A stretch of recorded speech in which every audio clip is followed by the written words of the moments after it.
आंबेगाव विधानसभा मतदारसंघातल्या निवडणुकीमध्ये मोठी चुरस बघायला मिळते।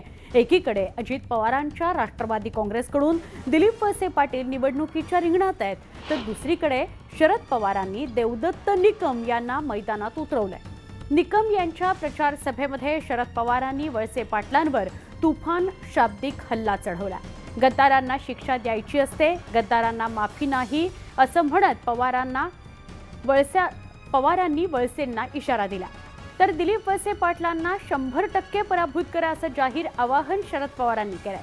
दरम्यान माझ्यावर झालेल्या आरोपांना मी प्रचाराच्या सांगता सभेत उत्तर देणार आहे असं दिलीप वळसे पाटील म्हणाले।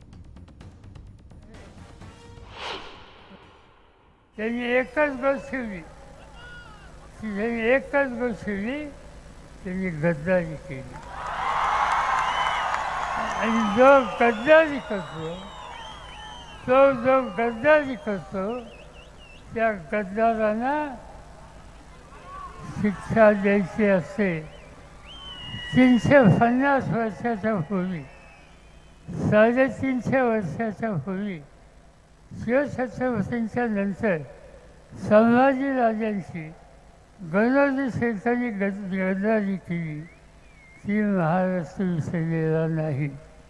गणोजीला आता सुट्टी नाही।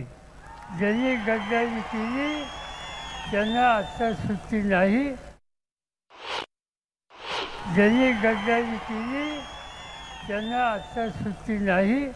आता एकच निकाल आहे, उद्याच्या तुमच्या मतदारसंघाच्या विधानसभेच्या निवडणुकीमध्ये माझा एकच शब्द तुम्हाला आहे की या निवडणुकीमध्ये वळसे पाटलांना 100% पराभूत करा हेच सांगतो। बऱ्याच गोष्टी बोलल्या गेल्या, पण आज मी काही त्याच्याबद्दल बोलत नाही। आपली ज्या वेळेला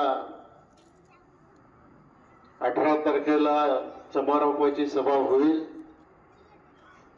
त्यावेळेला या सगळ्या प्रश्नांची उत्तरं मी त्या ठिकाणी दिल्याशिवाय राहणार नाही, एवढी गोष्ट आपण लक्षामध्ये ठेवा।